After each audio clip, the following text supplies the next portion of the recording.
Por isso, se eu for aí, far-lhe-ei lembradas as coisas que ele pratica, proferindo contra nós palavras maliciosas. E não satisfeito com estas coisas, nem ele mesmo acolhe os irmãos, como impede os que querem recebê-los e os expulsa da igreja. Amado, não imiteis o que é mal, senão o que é bom. Aquele que pratica o bem procede de Deus. Aquele que pratica o mal, jamais. Para fazermos esta divisão cronológica no Novo Testamento, é preciso compreender que toda a estrutura do Novo Testamento, a partir do livro de Atos dos Apóstolos, até a conclusão no livro de Apocalipse, tem um sustento cronológico de pelo menos 60 anos. Ao abrir a Bíblia Sagrada em Atos dos Apóstolos, capítulo de número 2, versículo de número 4, capítulo de número 1, versículo de número 14, você percebe que a igreja que foi inaugurada, ela tinha uma profunda unidade. Você tem a palavra todos, a palavra reunidos, você tem a palavra oração, você tem expressões como todos estavam no mesmo lugar. E no versículo 42 do capítulo 2, você tem: e perseveravam na doutrina dos apóstolos, na comunhão, no partir do pão e nas orações. Em cada alma havia temor, e muitos prodígios e sinais eram realizados pelas mãos apostólicas. A igreja de Atos dos Apóstolos, capítulo 1, capítulo 2, é a igreja histórica que foi inaugurada. Quando Lucas está registrando esta história 30 anos depois, no ano 62, na prisão domiciliar do apóstolo São Paulo, a igreja já é outra. Já havia invadido dentro da igreja um conjunto de irmãos, de irmãs, de obreiros, que prejudicavam a obra do Senhor naquela ocasião. Tanto é verdade que toda a produção literária do Novo Testamento, as epístolas que Paulo enviara à igreja do Senhor Jesus, esparramadas pela região do Ponto, da Bitínia, da Capadócia, da Ásia Menor, região greco-macedônia, a Acaia, era exatamente para suprimir, para sufocar os problemas de relacionamento dentro da igreja. Detalhe: o Novo Testamento trata muito mais de problemas de relacionamento dentro da igreja do que propriamente problemas doutrinários. Tanto é verdade que não existe um desenvolvimento sistemático das doutrinas bíblicas bem ajustado no Novo Testamento. A teologia sistemática pega esses temas e facilita para nós a compreensão. Mas o que Paulo tratou, o que Tiago tratou, o que Pedro tratou, o que João tratou, foi os problemas que você está tratando na sua congregação, problemas de relacionamento. Quando João vai escrever a sua epístola, na 9ª década do primeiro século da era cristã, o registro de João já tem 30 anos de distância do registro de Lucas e dos registros paulinos. Então, a igreja que João está enfrentando, ela é outra. Diferente da igreja que o apóstolo Paulo administrara, diferente da igreja que o apóstolo São Pedro no colegiado de Jerusalém administrara. Todos nós sabemos que o apóstolo Paulo e o apóstolo Pedro morreu na 6ª década do primeiro século da era cristã, lá na Via Ápia, em Roma. Então, João está escrevendo uma carta, trabalhando no comportamento relacional de uma igreja que já tem 30 anos que está lendo Romanos, Coríntios, Gálatas, Efésios, Filipenses, Colossenses, Salonicenses, Timóteo, Tito e Filemão. Essa igreja já está tendo contato com as literaturas cristãs distribuídas vastamente nos primeiros séculos, nas primeiras décadas do primeiro século da era cristã. A igreja que João está administrando é outra. E outra, preste atenção. Perguntaram para Grimmett Wright Moody como acender um avivamento na igreja. Ele respondeu: acenda uma fogueira no púlpito, que lenha verde vai começar a arder. Perguntaram qual é o maior problema da igreja para Dwight Wright Moody. Ele disse: o maior problema da igreja são os obreiros. A igreja é o corpo discente, o corpo que aprende. Os obreiros são um corpo docente, o corpo que ensina. Se eu, que sou obreiro, não ajustar o meu ensino, a igreja que é aluna não vai conseguir absorver. E detalhe, a liderança que lidera na cotidianidade de agora, ela não lidera com palavras, ela lidera com a vida. 1 grama de exemplo pesa mais do que 1 tonelada de palavras. Então eu não posso ser capaz de propor com a minha boca aquilo que eu não esteja vivendo na minha vida. Eu não posso propor qualquer coisa aqui no altar, ainda que seja literalmente bem pensada, ainda que seja recheada de vocábulos literalmente bem pensados, que pode até surpreender os ouvidos de quem escuta, mas se a palavra daquele que prega não convergir com a vida que ele vive diante do rebanho que ele representa, tudo que ele falou, embora sendo bonito, não vai servir de efeito nenhum. Deus está chamando esta igreja nesta manhã para viver o evangelho da graça e do poder de Deus. O irmão Francisco de Assis, ele tinha dito isso. Sim, ele disse: em todo tempo, pregue o evangelho. Se necessário for, use palavras.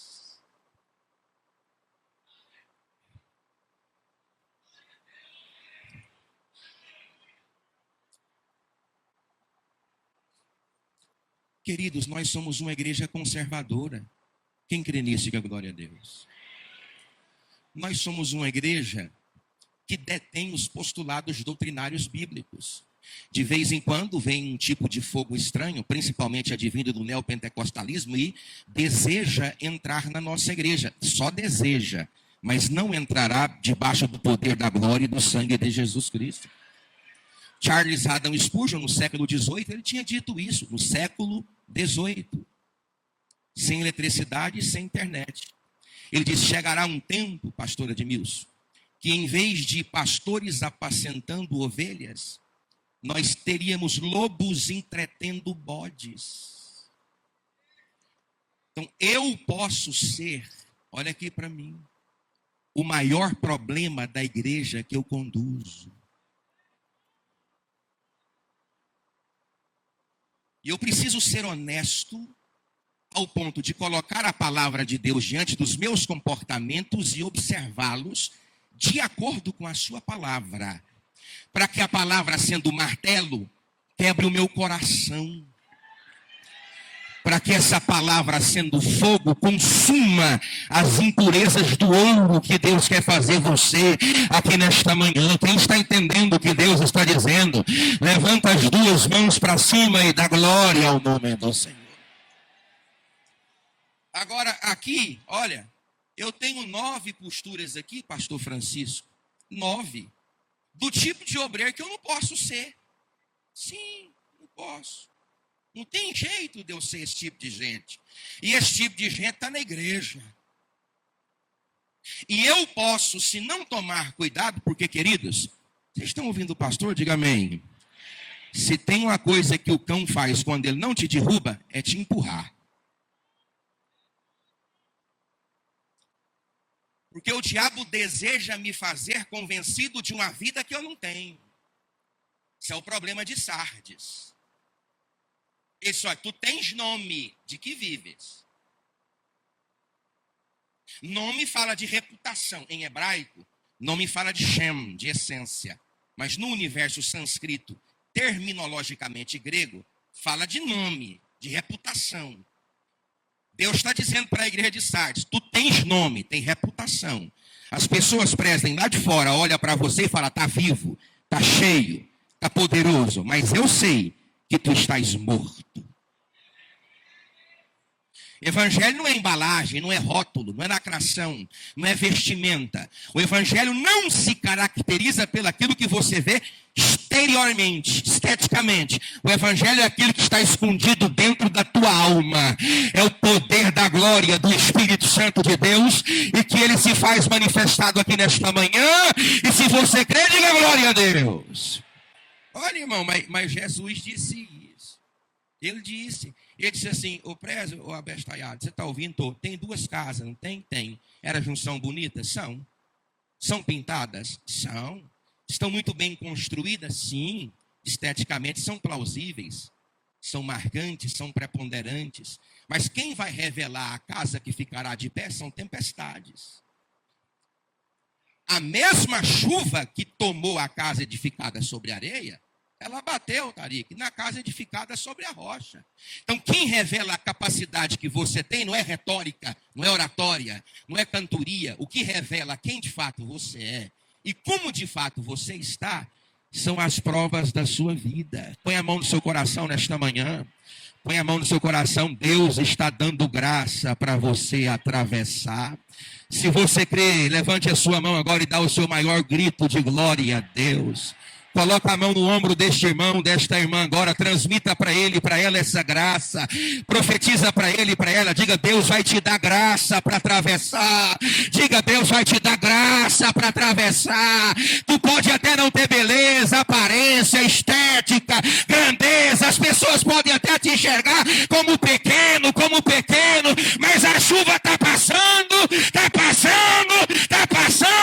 e tu permanecerá de pé.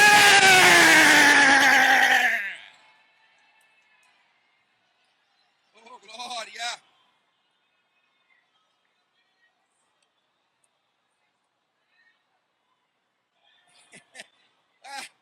Olha, eu não quero entrar aqui na tecnicidade desse texto.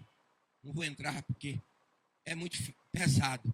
Mas quando o João está escrevendo, irmão, você escute aqui, olha aqui. Você consegue falar assim, 30 anos depois no 3? 30 anos depois. 1, 2, 3. De novo, 1, 2, 3. Vai para a tua casa, pega as 3 epístolas de João e faz um elo escriturístico com o Evangelho de São João. Tu só compreenderás indubitavelmente o que está escrito nessas 3 epístolas se você fazer um casamento doutrinário com o Evangelho. O Evangelho de São João, ele tem características profundamente distintas, porque ele está enfrentando um outro problema: infiltração de péssimos obreiros dentro da igreja, advindos da comunidade gnóstica. A comunidade gnóstica, ela ameaçou o cristianismo 150 anos. Ebionistas, monofisistas, arianos, eutiquianismo, os descendentes de Apolinário, eles massacraram, desmancharam a natureza cristológica. Então, Deus preserva João, 30 anos depois, no 3, vai, 1, 2, 3, para poder, por isso que ele já começa mostrando que Jesus é Deus, porque a cristologia estava desmanchada. Então, ele já entra de pé. No princípio, ele era o Verbo. O Verbo estava com Deus. O Verbo era Deus. O Verbo se fez carne e habitou entre os homens. Tudo foi feito por ele. Eita, eu estou sentindo. A gente fala umas coisas engraçadas, mas quando você fala do Verbo, quando você fala da presença dele, no princípio, ele era o Verbo. Ali quando fala Bereshit, bara Elohim, Elohim é o plural majestático de Eloá, Eli.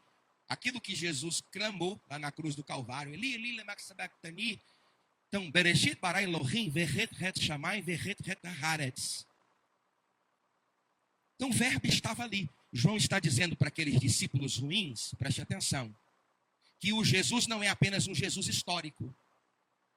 Que o Jesus não é apenas um Jesus místico, porque os gnósticos estavam ensinando que o Jesus divino, preste atenção, você tem que entender, irmãos.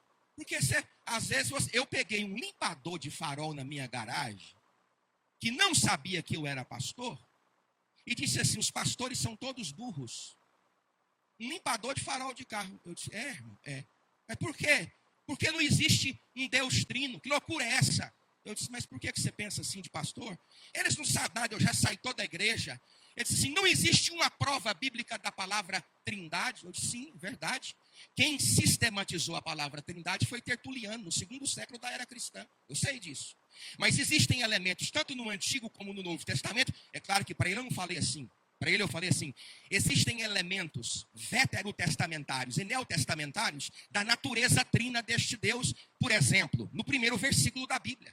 Você sabia que o nome de Deus é impronunciável? Ele disse: não. Pois bem, a Bíblia dá 72 codinomes muito mais baseados nos feitos de Deus do que propriamente naquilo que ele é.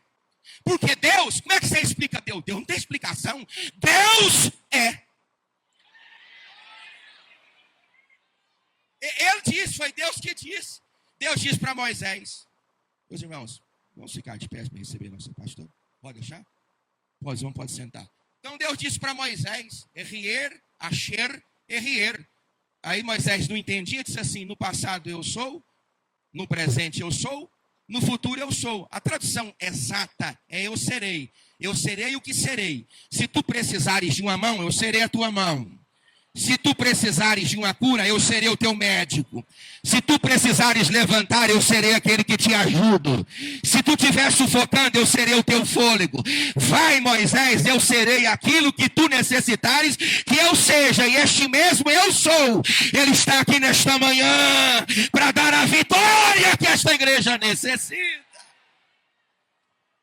E eu disse para ele assim: você sabia que de todas as cognomeações do hebraico para descrever a natureza de Deus, a mais poderosa é El Shaddai, o Todo-Poderoso? Eu disse: isso aí eu sei. Ele disse: por que ele emprestou a figura terminológica Elohim, lá em Gênesis capítulo 1, versículo 1? Ele disse: eu não sei, porque Elohim é um plural majestático de Eloí, que é um dos cognomes de Deus. Aqui tem um plural majestático: Deus Pai, Deus Filho e Deus Espírito. Aí ele: eu já vi que não dá para conversar contigo. O senhor é crente? O senhor é pastor? Eu disse: não, eu sou crente. Eu sou crente, porque toda vez que o meu título vai na frente da minha pessoa, tem um processo de gadarenação na minha vida. Lembra do gadareno? Jesus coloca o pé lá: quem é tu? Ele diz: legião. Legião não é nome, é cargo. Então, antes de eu ser pastor, eu sou crente. De você ser presbítero, você é crente. Eita, levante a mão e diga glória a Deus. Um dia eu fui andar com um irmão e a Polícia Federal parou a gente lá no Nordeste e ele falou para mim: pastor, o senhor apresentou para o policial rodoviário o quê? Eu disse: olha, minha carteira de habilitação. E você apresentou o quê? Disse: minha credencial de pastor. Vocês estão ouvindo? Diga glória a Deus. Então, essa raça, vamos repetir, essa raça está infiltrada no 3. Essa raça está infiltrada. 1, 2, 3. De novo, 1, 2, 3. Isso aí entrou dentro da igreja e não sai, não. Tem quem tira. E quando os discípulos se proporam a tirar, lá na parábola da semeação lá, do joio e do trigo, eu disse: o que vocês vão fazer? Eu vou tirar. Dá para perceber pelo comportamento desse obreiro que ele não é obreiro. Dá para perceber pelo comportamento desse crente que ele não é crente. Eu estou vendo a folha, ele não frutifica. Eu sei quem que é joio e sei quem que é trigo. Aí o dono falou assim: não mexa, porque a ligação entre joio e trigo não é superficial, é na profundidade, é na raiz. Quando tu colocares a mão para arrancar o joio, você vai arrancar com ele o trigo. Sabe por quê? Porque geralmente trigos são mais influenciados pelos joios que estão do seu lado do que propriamente pela mente que Deus colocou para apacentá-los. Então, que tipo de obreiro que eu não quero ser? Eu não quero ser. Eu disse aqui, pastora Ana Mirdes, que eu posso ser. Sim, eu posso. O maior problema da igreja é que eu conduzo. Eu posso. Se eu tirar um pé, querido, um pé desse livro aqui, pega, irmão, pega essa Bíblia. Ah, está aberta, porque eu vou expor aqui. Eu só vou ler e vou passar para a pastora. Põe a Bíblia no seu peito. Glória. Isso é seu manual. Isso é seu manual. No princípio ele era o verbo estava com Deus e o verbo se fez carne e habitou entre nós. Olha aqui o verbo aqui, ó. Olha aqui, ó. Olha o verbo. Olha o verbo. Olha o verbo, olha o verbo. Isso aqui é o manual. Então eu posso me tornar esse obreiro, esse tal deste Diótrefes. Como, pastor? 9 coisas que eu não posso fazer para não me tornar um Diótrefes na igreja. Agora presta atenção. João era o pastor daquela regional. Ele estava na cidade de Éfeso. A produção literária de 1º, 2º e 3º João é a posteriori a de Apocalipse. Porque Apocalipse ele escreve quando está preso. Estas aqui, ele escreve a partir de informações que ele recebe, de emissários que ele envia para fazer uma visita às igrejas que estava debaixo do seu pastoreio. E ele descobre a partir de relatos que haviam 3 obreiros nesta carta. Você tem Demétrio, que era um bom obreiro, você tem Gaio, que é o destinatário final dessa epístola, e você tem Diótrefes. Então você tem 2 obreiros e um obreiro. 2 obreiros positivos e um obreiro negativo. Sempre é assim, é a terça parte. Agora olha para cá. Não desanima não, meu irmão, porque 2 ou 3 lá na congregação tá te entristecendo. Não se alegre-se com aqueles que estão do seu lado e deixa as tristezas para trás. Ei, deixa eu dizer, Deus nunca tirará pedras do seu sapato, porque as pedras é que te fazem tropeçar e colocar a tua boca no chão para depender daquele que tudo vê e que tudo sabe. A primeira característica desse obreiro aqui, que eu não quero ser, quem não quer ser, diga glória a Deus. João está dizendo, inferentemente, escrevi alguma coisa à igreja, mas Diótrefes não recebeu. Olha aqui, a primeira coisa aqui, ó, ele sumiu com a carta. Por que ele some com essa carta? Ele diz, escrevi alguma coisa à igreja. João está dizendo, eu não sou um pastor omisso. Assim que eu soube do problema de Diótrefes, eu mandei para ele uma carta pessoal. Mas a carta que eu mandei não foi por ele acatada. Ele sumiu com a carta.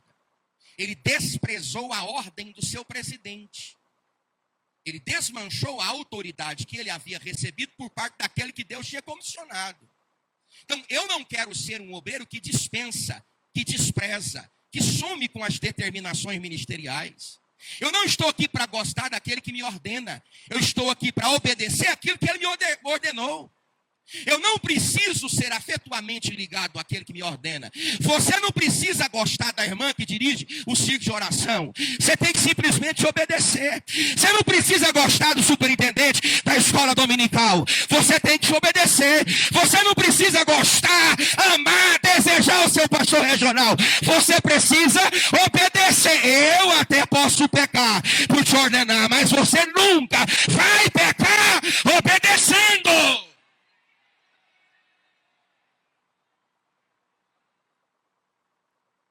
Agora, aqui para os líderes, não se entristeça porque 2 ou 3, a terça parte, está refutando as orientações que você trouxe, porque eles estão recusando a apostolicidade de João. É João, não é você não. Não sou eu não, não somos nós não, é João. João está ordenando, Diótrefes não está recebendo. Então, eu não quero ser desobediente. Vamos repetir isso no 3? 1, 2, 3... Vamos de novo, 1, 2, 3. Agora vira para esse irmão e fala assim, você é? Agora dá glória ao nome de Jesus. Segunda coisa que esse obreiro tem, olha aqui, ó. Ele gosta de ser o líder. A palavra diz aqui, ó. Gosta de exercer primazia entre eles. Irmãos, preste atenção. Há um interregno, intervalo. Há uma distância entre gostar e ser. Você não precisa liderar porque gosta de ser o líder. Ele gosta. É algo que revela iminentemente os desejos ocultos do seu coração. Em detalhe, o Antigo Testamento julga atitudes, o Novo Testamento julga a intenção. O Novo Testamento julga a intenção do indivíduo. Talvez você está lá na congregação distante, está lá longe. Você está lá e fala assim, eu queria ser, mas você ainda não é. Eu queria ter, mas você ainda não tem. Agora coloca toda a sua ansiedade diante de Deus. Sabe por quê? Porque Deus, no tempo certo, Ele vai te arrancar lá do calabouço. O nome de Jesus vai ser glorificado. E Deus faz girar a roda. E o nome dEle é adorado na tua vida. Você agora pode não estar sendo visto, mas amanhã o nome de Jesus será glorificado. E Deus vai fazer essa obra na tua vida. Então, a primeira característica, ele faz vista grossa. Irmão, lá na sua igreja tem aquele obreiro que você fala para ele assim, faz, ele faz que não escuta. Ele faz que não escuta. Ele fala assim, eu não escutei não. Ele escutou sim.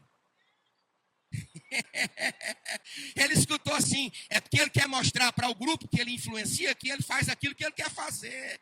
Só que todo aquele que se exalta, Deus abate. E todo aquele que se humilha, Deus exalta. Porque o nome de Jesus Cristo, Ele está aqui nesta manhã. E Ele está filtrando os corações. Segunda coisa, Ele é orgulhoso. Escute isso aqui. Escute isso aqui. Olha aqui, ó. Gosta de exercer primazia entre eles. Presta atenção. Eu sou orgulhoso. Sou. O problema do cristianismo nunca é não ser. É ser e pensar que não é. O orgulho é assim, semelhante a uma cebola. Sempre que se tira uma camada, tem outra por debaixo. Ninguém consegue identificar o orgulho que tem em cima.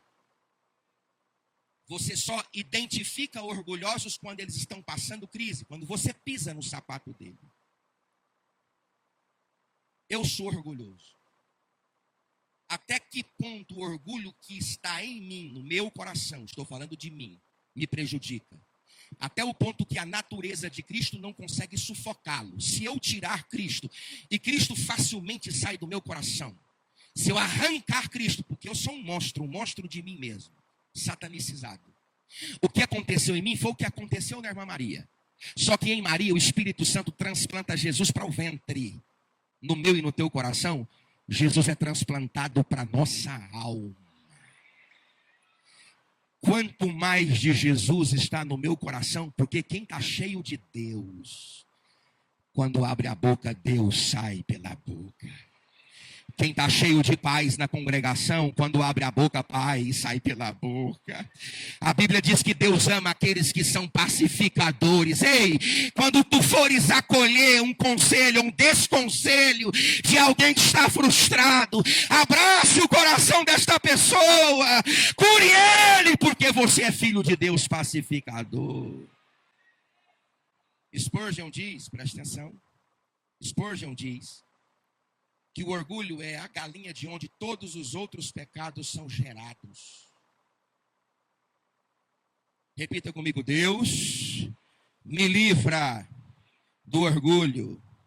Agora aqui, ó, não nos dá acolhida.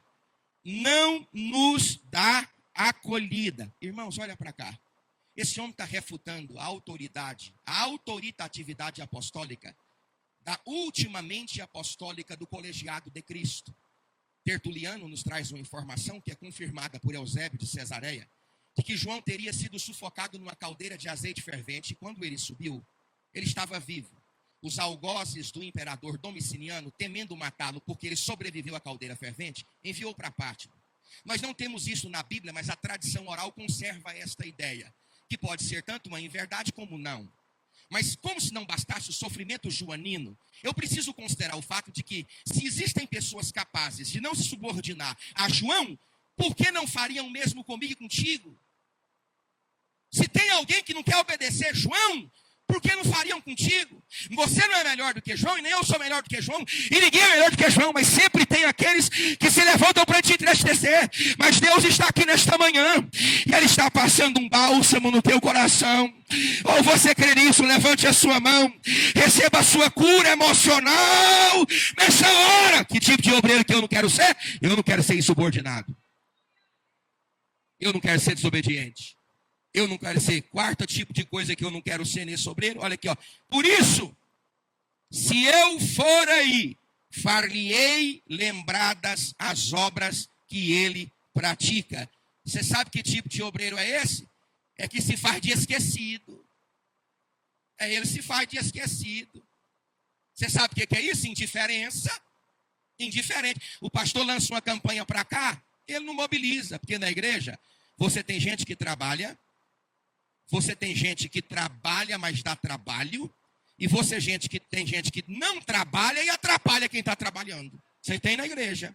Você infiltrou na igreja esse tipo de gente. Quem que é esse aqui? Esse aqui é os dois, ele não trabalha. Irmão, vamos fazer uma campanha. Não, você coloca para ele uma oportunidade, ele vê dificuldade. Ele vê dificuldade. Você coloca para ele um plano, ele enxerga um planeta, um universo. A mente dele sempre está à frente da nossa. Você fala, vai dar certo. Ele diz, não vai dar certo. Não tem jeito, Deus não vai abrir a porta. Só que eu estou aqui nesta manhã para te dizer, vai dar certo pelo poder do nome de Jesus Cristo.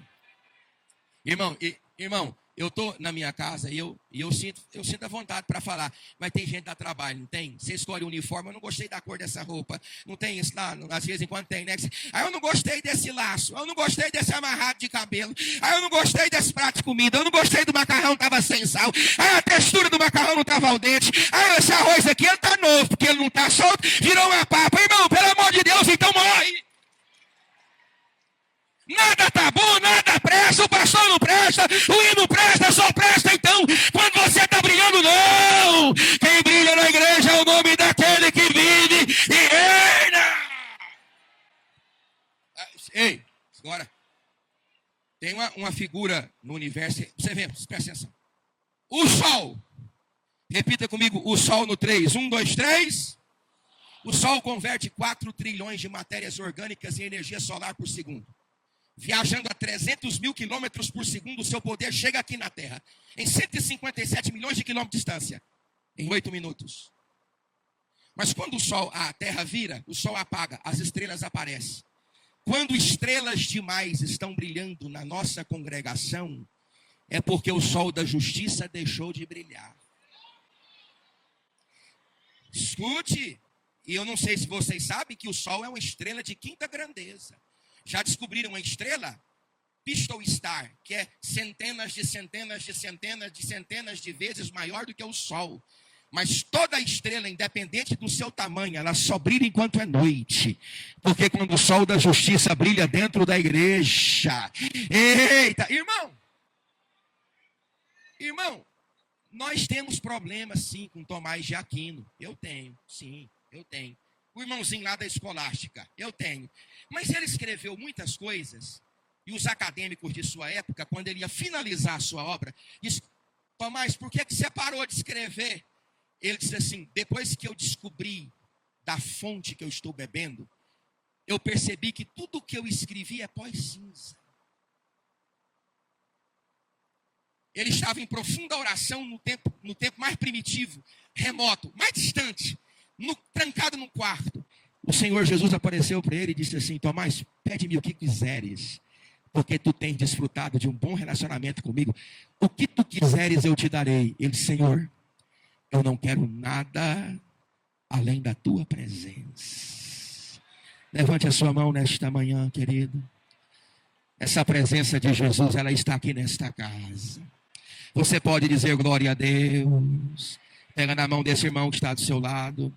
Transmita para ele essa graça, esse poder, essa glória. Jesus está aqui para fazer uma obra extraordinária no nosso coração. A inveja vai cair por terra,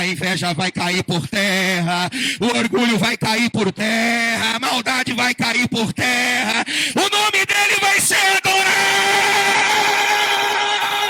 Quem pode levantar a mão e dar o maior brado de glória? Ei, surdo. Você sabia que no século 17 as pessoas confessavam orgulho? Eu sou pastor, tenho 24 anos. Nunca eu atendi ninguém no gabinete para falar, pastor, eu tenho orgulho. Nunca. Eu nunca atendi no gabinete pastoral alguém que falasse para mim, pastor, eu morro de inveja. Nunca. 24 nunca. Porque a Igreja Católica Apostólica Romana na Idade Média categorizou pecados capitais e pecados veniais. Os pecados capitais são pecados mortais. Os veniais são aqueles comportamentais que não fazem efeito. Mas o pecado de inveja é um pecado tão capital que nem no inferno de Dante, conforme a mitologia, nem no inferno de Dante o diabo aceita invejoso. Ele costura no inferno os olhos do invejoso com arame farpado. Porque a palavra inveja significa invidere ou invidere. Não vê. A pessoa prefere fracassar do que ver você tendo sucesso. Ela não admite. Ela prefere morrer junto, mas ela não admite o sucesso seu. Você sabia? E eu não estou orando aqui para tu cantar sabor de mel, Deus matar, Deus não vai matar invejoso nenhum. Mas Deus vai curar pessoas nesta manhã desse sentimento. Diz que um rei chegou para um rapaz e falou assim: pede-me o que quiseres que eu vou te dar. Só que o que eu te der eu dou para o teu irmão em dobro. Vai para a tua casa, pensa, 24 horas, volta. 24 horas depois ele voltou diante do rei. Ele disse: o que tu pediu eu te dou, mas para o teu irmão eu dou em dobro. Você escolheu? Escolhi. Eu quero ficar cego de um olho. Esse é o invejoso. O senhor vai dar para o meu irmão aqui em dobro? Vou. Então eu quero ficar cego de um olho. Que Jesus nos livre deste mal em nome de Jesus Cristo. A quinta característica, vamos só ler aqui, ó. As obras que ele pratica, repita comigo, proferindo contra nós palavras maliciosas. Que tipo de obreiro que eu não quero ser, que Diótrefes fizera? Maldizente. Escute isso aqui. A palavra Diótrefes significa filhotinho de Zeus. Era uma cognomeação dada apenas a pessoas da alta patente da comunidade grega, helênica. Provavelmente a patente que ele possuía fez com que ele carregasse para dentro da igreja a patente que ele tinha lá fora. Ele carrega para dentro da igreja o status que ele tinha lá fora. Aí ele pensa que lá é o mesmo problema das irmãs lá de Corinto, que Paulo mandou elas ficarem caladas. A explicação ela não é gramatical, não é imediata, não é remota, a explicação é histórica. Essas mulheres desciam para o istmo de Corinto, onde fazia a divisão com a região da Acaia, lá em Atenas, na capital da Grécia, e elas seduziam as pessoas porque eram sacerdotisas sexuais e rituais, lá para Afrodite. Aí elas tinham a cabeça rapada, descia para lá, e influenciava as pessoas, só que quando essas 1000 prostitutas começavam a descer para lá, elas estavam ouvindo um outro careca, o apóstolo São Paulo. Aí o poder da mensagem que Paulo pregava era maior do que a capacidade que elas tinham de voltar lá para Afrodite. Aí essas mulheres entraram na igreja. Aí elas queriam ter a mesma influência que elas tinham na igreja, a que elas tinham lá no templo, dentro da igreja, porque eram sacerdotisas. Aí Paulo escreve apenas para esta igreja: olha, as irmãs fiquem caladas. Esse Diótrefes, do mesmo jeito, ele tinha patente lá fora. Lá fora ele tinha status. Lá fora ele tinha nome. Lá fora ele tinha família. E na igreja ele é ovelha. Quantos aqui são ovelhas? Vamos aqui caminhar para a sétima, para nós terminar. Olha aqui, ó. E não satisfeito com estas coisas, nem ele mesmo, olha aqui, ó. E não satisfeito com estas coisas, nem ele mesmo, olha aqui, ó, não gosta, é rabugento, ele não deseja ser alguém que soma. Ele é insatisfeito. Irmão, vamos fazer uma campanha? Ele é insatisfeito. Irmão, vamos fazer um trabalho aqui de discipulado? Ele é insatisfeito. Irmão, vamos fazer aqui um trabalho na igreja? Ele está insatisfeito o tempo todo. Eu não posso ser sobreiro. Você não pode ser sobreiro. Nós não podemos ser sobreiro. Sabe por quê, querido? Porque maior sacrifício por nós fez Jesus Cristo lá no Calvário. Eita! Eu estava lendo de uma campanha de oração que começou no século XVIII, eu esqueci o nome do pastor, chama Van, o primeiro nome dele, Frederic Van, eu esqueci o terceiro nome. Ele começou uma oração de 100 anos, eles dividiram os cristãos alemães por 18 crentes dentro da igreja. Quando o dinheiro da igreja não era capaz de suprimir a despesa missionária dos missionários enviados, um dos 18 se vendia como escravo para poder o dinheiro chegar lá na obra missionária. Sabe o que é isso? É gente satisfeita, é gente alegre, é gente que trabalha junto, e Deus vai entregar na sua congregação, no seu departamento, gente alegre para fazer a obra de Deus. Você pode dizer glória a Deus por isso? Você sabe? Escute, preste atenção.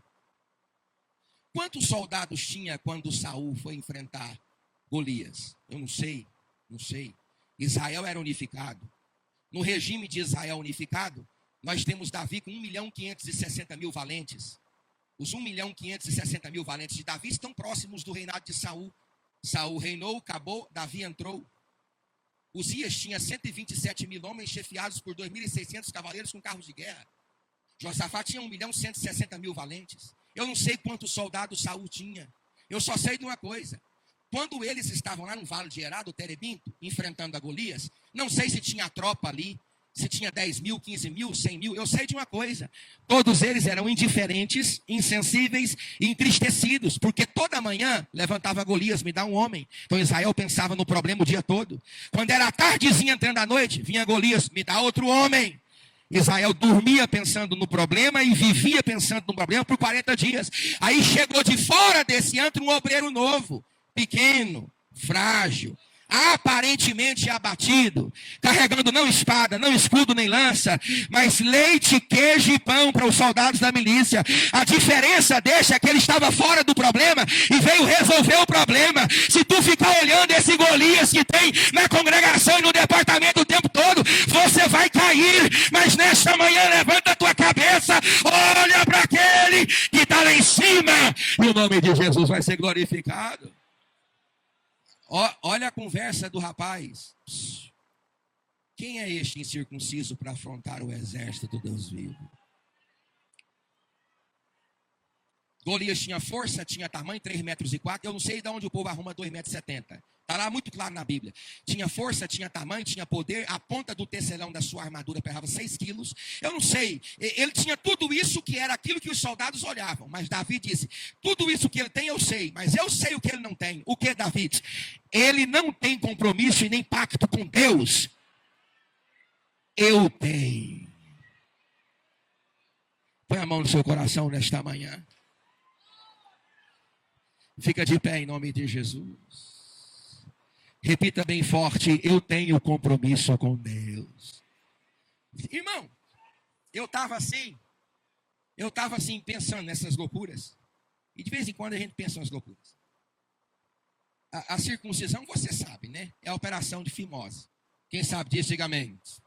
Eu não posso falar explicitamente para não ofender os ouvidos dos mais sensíveis. Mas você sabe o que é a circuncisão. E eu fiquei pensando, por que o pacto da circuncisão era um pacto selado na carne, no prepúcio da genitália masculina? Você sabe, eu não vou ser bem claro. Eu fiquei assim, meu Deus, lá no canal, meu Deus, esse pacto no canal, podia ser um corte, podia ser... E aí me veio assim na mente, não vou falar, porque quando a Bíblia não fala, eu me calo. Está entendendo? Diga amém. Mas eu conjecturando nas minhas loucuras, eu pensei o seguinte, é engraçado que Deus sela o pacto da existência antes da existência acontecer. Veja. Então Deus selou um pacto comigo quando eu ainda estava nos lombos do meu pai. Essa é a ideia que eles têm. Então quando Davi olha para aquele rapaz lá, ele diz assim, não, ele aí, ele tem força, tem poder, tem altura, tem estatura, tem capacidade bélica, tem poder militar, mas eu tenho o que ele não tem. Eu tenho pacto com Deus. Antes dele ter se tornado o que ele se tornou e eu me tornado o que eu me tornei, Deus já tinha sacramentado o meu pacto lá na eternidade. Põe a mão no seu coração, repita, eu tenho pacto com Deus. Fala, eu tenho pacto com Deus. Agora levante essa cabeça assim, levanta o queixo, irmão, levanta o queixo. Tu és um homem, uma mulher vitorioso e vitoriosa. Não estou falando de coach aqui não. Você é alguém vitorioso e vitoriosa. Deus tem coisa grande lá na congregação, lá no departamento, lá na escola dominical. Deus vai fazer uma revolução na tua alma. O nome dele vai ser adorado no teu ministério. Fique de pé só para mim terminar de ler a leitura. Com estas coisas nem ele acolhe os irmãos, ele não era hospitaleiro, como também impede os outros que querem fazer e os expulsa da igreja. Irmão, repita uma frase no 3, a igreja não é minha. 1, 2, 3. De novo, 1, 2, 3. De quem é a igreja? De quem é a igreja? Você pode dar glória ao nome de Jesus. Agora, escute.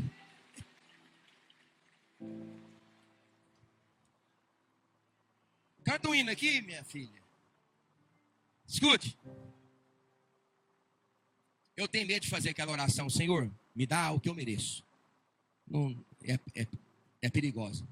Me dá o que eu mereço. Eu tenho medo. Sabe por quê? Como pode Deus justificar injustos?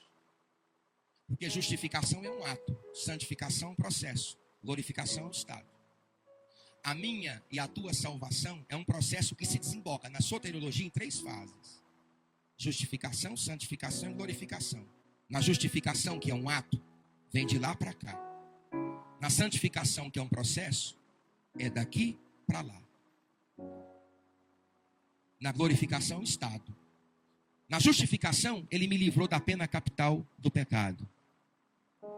A justificação não é meritória, porque se fosse, você seria mais justificado do que eu. Se fosse meritória, eu poderia ser mais justificado do que você.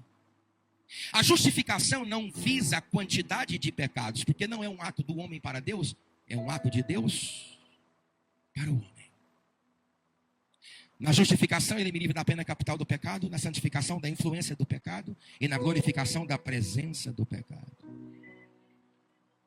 Sabe por que você está aqui?